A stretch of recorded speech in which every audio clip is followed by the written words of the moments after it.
जैसे महाजंग की खबर, मिडिल ईस्ट में महाजंग हो सकती है और यह सवाल इसलिए उठ रहा है क्योंकि पिछले 72 घंटे में इजराइल जो है वो 6 देश पर हमला कर चुका है, जिसमें लेबनान, सीरिया, कतर, ट्यूनीशिया और यमन शामिल है। इजराइल का तर्क है कि वो इन देशों में हमला कर आतंकी ठिकानों को निशाना बना रहा है। हालांकि रिपोर्ट से कहती है कि इन हमलों में 200 प्लस लोग मारे, 1000 से अधिक घायल हैं। अब सवाल यह, क्या इजराइल सबको बर्बाद करने पर तुला है, और अगर ऐसा है तो क्यों? इजराइल ने पूर्वी लेबनान के बेका और हरमेल में हवाई हमले किए, जिसमें 5 लोगों की जान गई। सीरिया में एयरफोर्स बेस और सेना के कैंप पर हमला किया। सोमवार रात को ट्यूनीशिया के पोर्ट पर फैमिली बोट पर हमला किया, जिसमें 6 लोग सवार थे। इजराइल ने यमन की राजधानी सना के हवाई अड्डे पर हमला कर हूती ठिकानों को निशाना बनाया, जिसमें 10 लोग मारे गए। 4 दिन पहले भी गाजा में एक बार फिर हमला हुआ था और वहां 150 लोग मरे थे और 540 घायल हुए थे। अब इन सब के बीच में सवाल जो है जोर शोर से उठ रहा है, इन देशों के बाद अगला नंबर किसका होगा? क्योंकि रिपोर्ट जो है वो इशारा कर रही है टर्की की तरफ। और सवाल ये, अगर इजराइल और टर्की लड़े तो क्या महाविनाश तय है? क्योंकि दोनों पावरफुल देश है, दोनों एक दूसरे को बर्बाद करेंगे और इनका साथ देंगे तो दुनिया इसमें शामिल हो जाएगी। क्या है पूरा विवाद, जरा देखिए।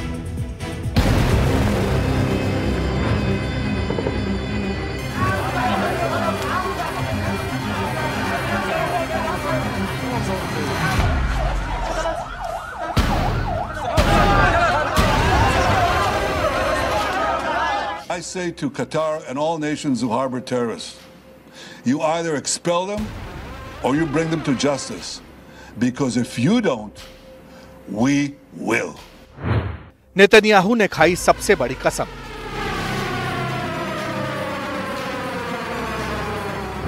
चुन चुन कर करेंगे दुश्मनों को भस्म।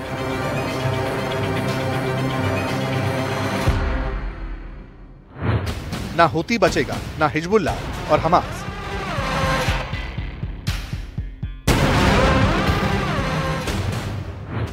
नेतन्याहू ने किया सबसे विनाशक आगाज।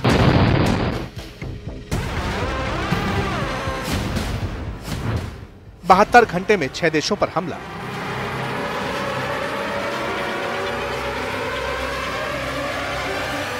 क्या तुर्की का नंबर होगा अगला? कतर के दोहा में इजरायली हमले की तस्वीरें आपने देखी होंगी, लेकिन वो आसमान में उड़ता काला धुआं तो मात्र ट्रेलर था। नेतन्याहू के निशाने पर अब वो देश भी आ चुके हैं जो इजराइल के मुताबिक आतंकी गुटों को हथियार दे रहे हैं, फंडिंग और पनाह दे रहे हैं और उन्हीं गुटों के कंधे पर बंदूक रखकर हमला करते हैं। यही वजह है कि अब नेतन्याहू ने मिडिल ईस्ट में महायुद्ध का अलार्म बजा दिया है, युद्ध के दायरों को बढ़ा दिया।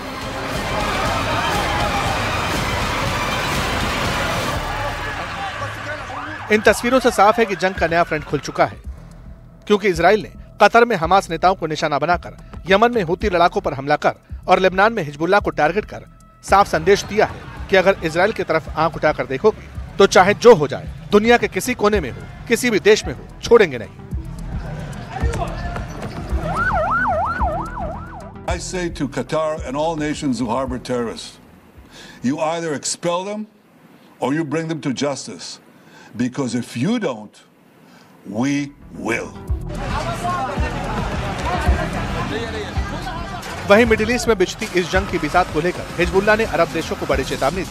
कहा कि आज हम निशाने पर हैं, कल तुम हो। क्यों हिजबुल्लाह के डिप्टी लीडर नईम कासिम को ऐसी चेतावनी देनी पड़ी, वो आपको बताएं, उससे पहले ये बयान सुन लीजिए।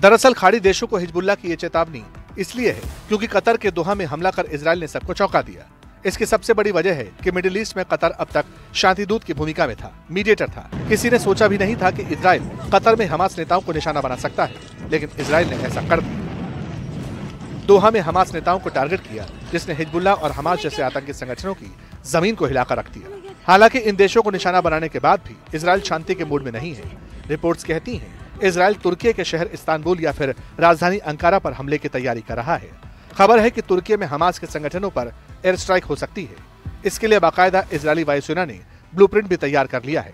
इजरायली मीडिया में भी इस बात की चर्चा है कि इजराइल का अगला टारगेट तुर्की हो सकता है। तमाम संकेत तुर्की की ओर इशारा करते हैं, क्योंकि हमास ने अपना आखिरी बड़ा ठिकाना तुर्की को ही बना रखा है। दरअसल हमास और तुर्की का रिश्ता पुराना है।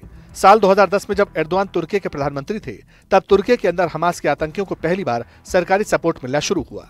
इजरायली जांच एजेंसी शिन बेत ने एक रिपोर्ट में बताया था कि तुर्की के अलग अलग शहरों में हमास के कमांड सेंटर्स हैं, जो हमास के आतंकियों के लिए फंडिंग जुटाने का काम करते हैं। साल 2020 में इजराइल ने कुछ हमास आतंकियों को पकड़ा था, जिनसे तुर्की में बने फर्जी पासपोर्ट और नागरिक पहचान पत्र मिले थे। साफ है कि हमास नेताओं के तुर्की से यही कनेक्शन वजह है कि अब इजराइल का अगला टारगेट तुर्की हो सकता है।